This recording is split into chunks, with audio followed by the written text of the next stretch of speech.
الحمد للہ رب العالمین والصلاة والسلام علی رسولہ الامین محمد وعلی آلہ واصحابہ اجمعین ومن تبعہم بإحسان الی یوم الدین۔ معزز سامعین کرام، السلام علیکم ورحمۃ اللہ وبرکاتہ۔ ہمارا آج کا موضوع ہے جو کہ نہایت اہم ہے، نماز با جماعت پڑھنے کی اہمیت۔ سیدنا ابن مسعود رضی اللہ تعالی عنہ فرماتے ہیں، بے شک نبی اکرم صلی اللہ علیہ وسلم نے ہمیں ہدایت کے طریقے سکھائے۔ ان ہدایت کے طریقوں میں یہ بات بھی شامل ہے کہ اس مسجد میں نماز ادا کی جائے جس میں اذان دی جاتی ہے۔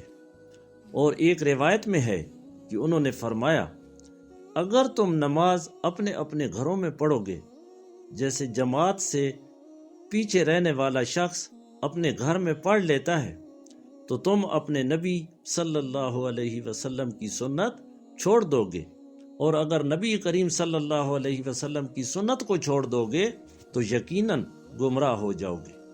اور یہ بات بھی شامل ہے کہ جب کوئی شخص اچھا وضو کر کے مسجد جائے تو اللہ تعالیٰ ہر قدم کے بدلے ایک نیکی لکھ دیتے ہیں، ایک درجہ بلند فرماتے ہیں اور ایک برائی کو مٹا دیتے ہیں۔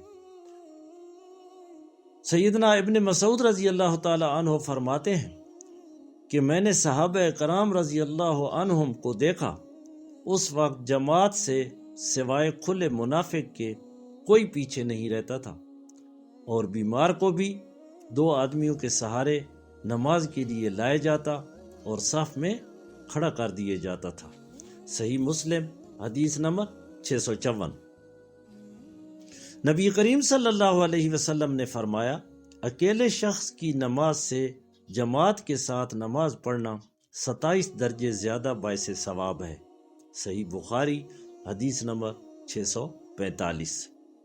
رسول اللہ صلی اللہ علیہ وسلم نے فرمایا، اس ذات کی قسم جس کے ہاتھ میں میری جان ہے، میں نے ارادہ کیا کہ میں لکڑیاں جمع کرنے کا حکم دوں، پھر نماز کا حکم دوں، اور اس کے لیے اذان کہی جائے، پھر کسی شخص کو لوگوں کی امامت کے لیے کہوں، پھر ان لوگوں کے گھر جلا دوں جو نماز میں حاضر نہیں ہوتے۔ صحیح بخاری حدیث نمبر 644۔ سیدنا عبداللہ بن ام مکتوم رضی اللہ تعالی عنہ نابینا تھے۔ انہوں نے اپنے نابینا ہونے کا عذر پیش کر کے اپنے گھر پر نماز پڑھنے کی اجازت چاہی، تو نبی اکرم صلی اللہ علیہ وسلم نے پہلے تو انہیں اجازت دے دی، لیکن پھر فرمایا، کیا تم اذان سنتے ہو؟ سیدنا عبداللہ رضی اللہ تعالی عنہ نے کہا، جی ہاں۔ آپ نے فرمایا، تو پھر نماز میں حاضر ہو جایا کرو۔ بھائیو، سوچو، نابینا شخص کو گھر میں نماز پڑھنے کی اجازت نہ مل سکی، اور آنکھوں والے جو اذان سن کر مسجد میں نماز پڑھنے کے لیے نہیں جاتے، تو وہ کتنے بڑے جرم اور گناہ کے مرتکب ہو رہے ہیں۔ آگے ہے عورتوں کو مسجد میں آنے کی اجازت۔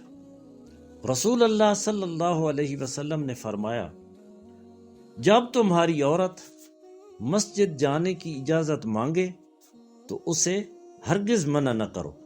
صحیح بخاری حدیث نمبر 873۔ سیدنا ابن عمر رضی اللہ تعالی عنہ سے روایت ہے کہ نبی اکرم صلی اللہ علیہ وسلم نے فرمایا، تم اپنی عورتوں کو نماز پڑھنے کے لیے مسجد میں آنے سے منع نہ کرو، اگرچہ ان کے گھر ان کے لیے بہتر ہیں۔ اور دوسرا، عورتوں کو خوشبو لگا کر مسجد جانے کی قطعاً اجازت نہیں ہے۔ ابو داؤد حدیث نمبر 567۔ نبی اکرم صلی اللہ علیہ وسلم نے فرمایا، جب جماعت کے لیے اقامت کہہ دی جائے اور کسی شخص کو پیشاب وغیرہ کی حاجت ہو تو پہلے اس سے فراغت حاصل کرے، پھر نماز پڑھے۔ جامع ترمذی حدیث نمبر 142۔ نبی رحمت صلی اللہ علیہ وسلم نے فرمایا، جو شخص اذان سن کر مسجد میں جماعت کے لیے نہ پہنچے اور گھر میں نماز پڑھ لے تو اس کی نماز قبول نہیں کی جاتی الا یہ کہ کوئی عذر ہو۔ ابن ماجہ حدیث نمبر 793۔ جس جگہ 3 آدمی ہوں اور وہ جماعت سے نماز نہ پڑھیں تو ان پر شیطان غالب ہوتا ہے۔ ابو داؤد حدیث نمبر 547۔ نبی اکرم صلی اللہ علیہ وسلم نے فرمایا، اگر شام کا کھانا سامنے لگا دیا جائے اور نماز کی اقامت ہو جائے تو پہلے کھانا کھاؤ اور کھانا کھانے میں جلدی نہ کرو یہاں تک کہ اس سے فارغ ہو جاؤ۔ سیدنا عبداللہ بن عمر رضی اللہ تعالی عنہ کے سامنے کھانا رکھ دیا جاتا اور جماعت بھی کھڑی ہو جاتی تو وہ اس وقت تک نماز کے لیے نہ آتے جب تک کھانے سے فارغ نہ ہوتے، حالانکہ وہ امام کی قرات بھی سن رہے ہوتے تھے۔